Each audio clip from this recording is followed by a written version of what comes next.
We have heard of power creep, where stronger things are released that overtake old things that were once considered strong. This is also something us Bakugan fans are used to.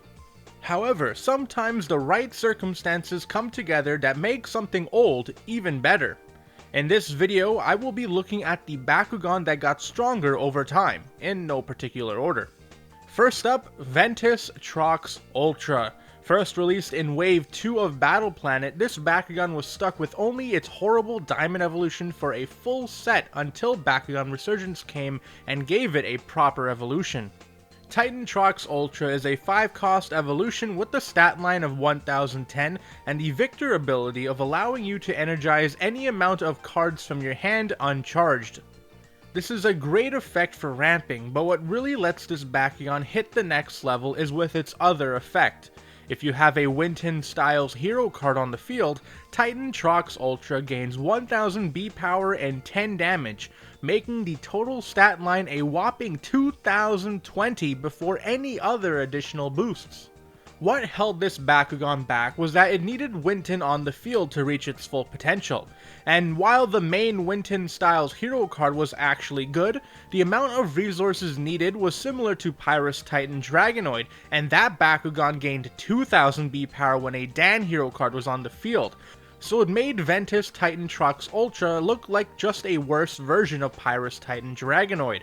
However, with the release of the Armored Elite set comes a new Winton Styles hero card called Winton the Hungry that only costs 1 energy to play, drastically reducing the amount of resources needed to get Ventus Titan Trox Ultra into its peak, and finally letting it step away from Pyrus Titan Dragonoid's shadow. And if that wasn't enough, the upcoming blind boxes have a Winton card called Winton Supercharged that only costs 3 energy to play that energizes action cards you play uncharged, drastically increasing how fast you ramp. And with its Insta-Brawl ability allowing you to use Winton for 1 turn in exchange for only 1 energy, ramping can be done even earlier. The biggest letdown is that it's a blind box exclusive that is really rare and expensive to get, but hopefully community feedback will let this card become more accessible in the future. Second to the bat is Darkus Nillious Ultra. First released in Wave 2, this Bakugan was pretty solid early on due to its synergy in mono shield core decks. Darkus Nillious Ultra's shield power would increase with the release of the Bakugan Resurgence set with Hyper Nillious Ultra, a 3-cost hyper evolution with the stat line of 508 and the effect of gaining 800 B power on a shield core, letting this Bakugan after landing on the plus 400 shield core reach a nice 1700 B power. As the waves kept on coming, mono shield core decks fell to the wayside, and so did Darkus Nillious Ultra. Fast forward to the release of Age of Aurelis, and Darkus Nillious Ultra would get another evolution, this time in the form of a 6-cost Maximus Nillious Ultra that had the stat line of 1010 and the effect of gaining 1000 B power on a shield core, letting this Bakugan reach a massive 2400 B power after landing on the plus 400 shield core. Similar to Titan Trox Ultra, Maximus Nillious Ultra gains a boost when a specific hero card is in play. If there's a Magnus hero card on the field, Maximus Nillious Ultra gains a massive 20 damage, which makes this Bakugan reach a staggering 2430 stat line, making it incredibly difficult to get over in both a normal brawl and a highest damage wins brawl, which isn't something any other Bakugan can do at the same time. Unfortunately, in Year 1, the Darkus Magnus hero cards were too expensive, and the Aurelis one is poor due to the fact that it's Aurelis. However, in the Fusion Force set, Magnus gets a new cheap hero card that only costs 2 energy to play, making the amount of resources needed to get to Darkus Nillious Ultra into peak performance much lower without having to make the sacrifice of using an Aurelis Bakugan.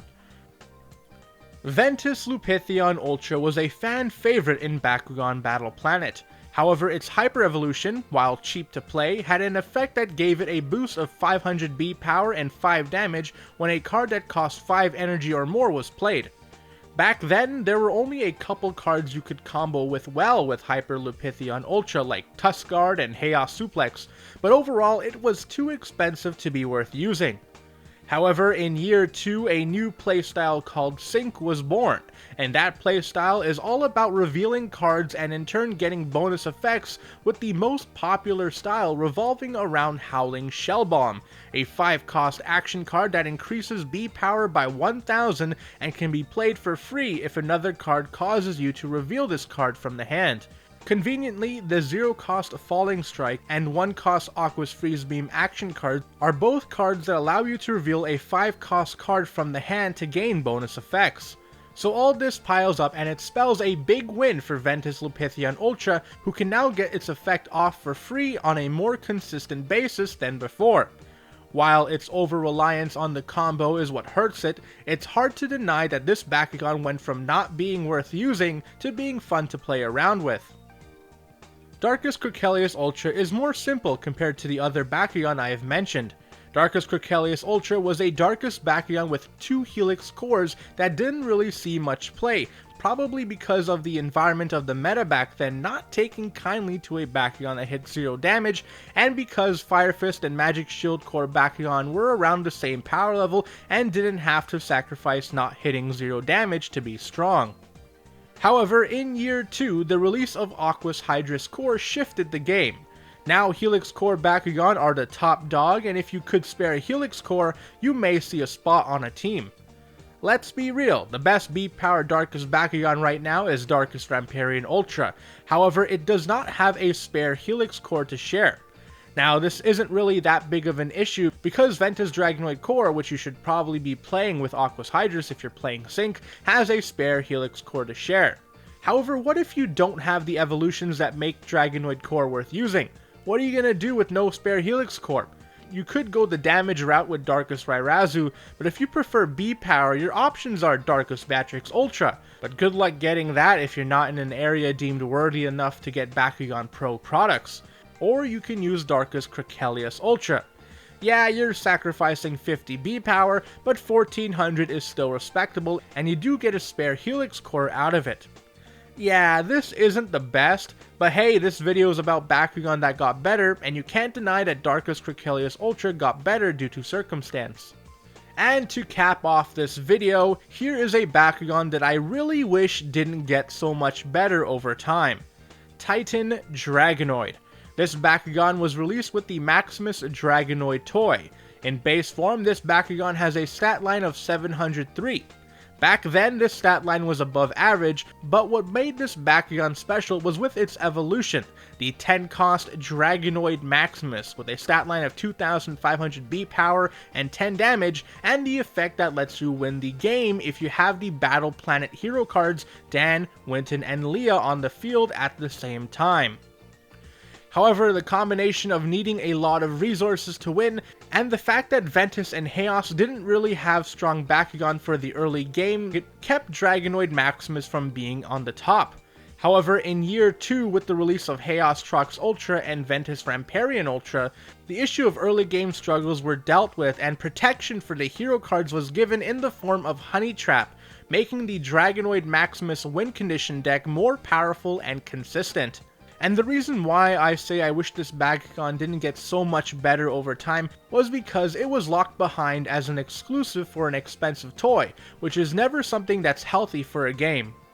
And to make things worse, or I guess better depending on how you frame it, is that the new scan ability coming up in year 3 allows you to look at the top card of your deck and put it in the bottom or leave it on the top if you want, in turn potentially improving the power of Dragonoid Maximus by allowing you to take advantage of Dan's ability of revealing the top card when you open a Bakugan and playing it for free if it isn't a flip, drastically reducing the amount of resources you need to play the deck.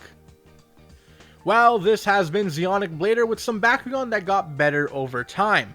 There are a lot of Bakugans, so I probably missed some. So let me know in the comment section about what Bakugan you think got better over time. And if you liked the video, be sure to hit the like button. Or don't, I'm not the boss of you. But be sure to subscribe and hit the notification bell so you get updated whenever I upload. Until next time, see ya.